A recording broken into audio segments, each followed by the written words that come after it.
अस्सलामु अलैकुम वरहमतुल्लाहि वबरकातुहू। मोहतरम नाज़रीन, 17 अप्रैल को सुप्रीम कोर्ट में वक्फ संशोधन बिल के हवाले से सुनवाई हुई।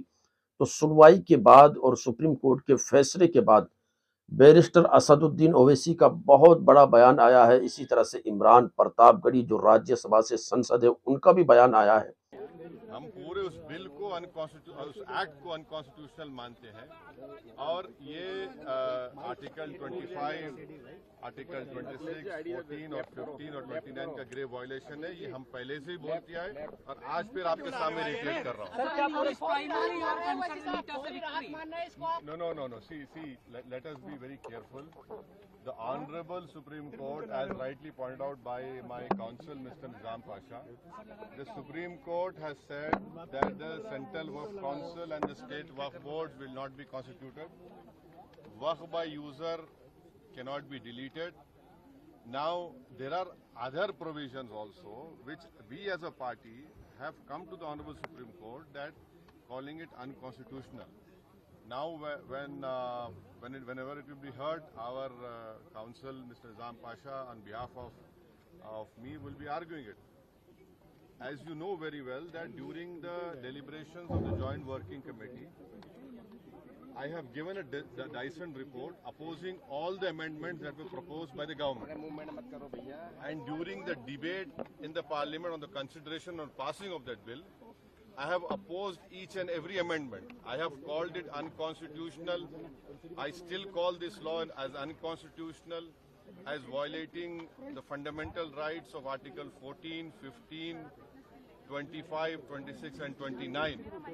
So our legal battle will continue to ensure that this act, against this act will continue. देखिए सवाल, देखिए आपको पूरे उस कानून को समझने की जरूरत है। अब 5 साल का मुसलमान प्रैक्टिसिंग रहेगा, 5 साल प्रैक्टिसिंग मुसलमान का तो रहेगा। अब उसको कौन डिसाइड करेगा?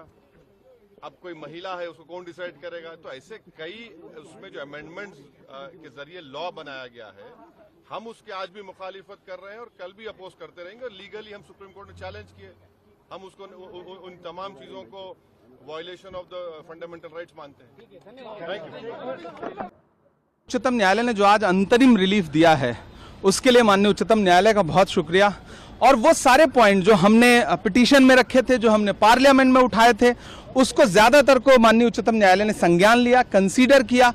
और आज जो रिलीफ है वो ये दर्शाती है कि ये कानून कहीं ना कहीं संविधान के खिलाफ बना है। जो अमेंडमेंट्स हैं उसमें कई सारे पॉइंट ऐसे हैं जो पूरी तरह से संविधान को मटिया मेट करने वाले थे। माननीय उच्चतम न्यायालय ने संज्ञान लिया और मुझे पूरा विश्वास है कि यह संविधान की जीत है, यह किसी पक्ष की जीत नहीं है, संविधान की जीत है। और आने वाले दिनों में जब फिर से सुनवाई होगी तो माननीय उच्चतम न्यायालय और मजबूती से इसमें रिलीफ देगा और सरकार की जमीन हड़पने की जो साजिश है, उस साजिश को माननीय उच्चतम न्यायालय रोकेगा, मुझे पूरा विश्वास है। और मैं सबसे पहले धन्यवाद करता हूं अपनी माननीय सर्वोच्च न्यायालय को, जहां का मैं 27 वर्षों से लाइफ टाइम मेंबर हूं। यहां उन्होंने बिल्कुल निर्भीकता, निष्पक्षता, निडरता के साथ बहुत जल्दी सुनवाई लगाई, जैसा जनरली नहीं सुनवाई हो पाती।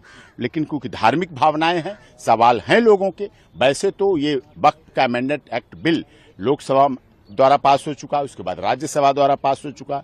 आदरणीय जगदम्बिका पाल ने इसमें बहुत बड़ी कमेटी बना के उसका पूरी चर्चा की, सबके सुझाव लिए। All India Muslim personal law board ने भी दिया, देश के महामहिम राष्ट्रपति ने उस पर मोहर लगाई, अन्य राज्यों ने भी मोहर लगाई। वेस्ट बंगाल की अपनी हमारी बहन ममता दीदी जी उससे कुछ नाराज हैं, उनकी आपत्ति है। तो उनकी आपत्ति और ऐसे कुछ लोगों की जिनकी भी आपत्ति है, आपत्ति तो होगी, यही तो लोकतंत्र की परिभाषा है।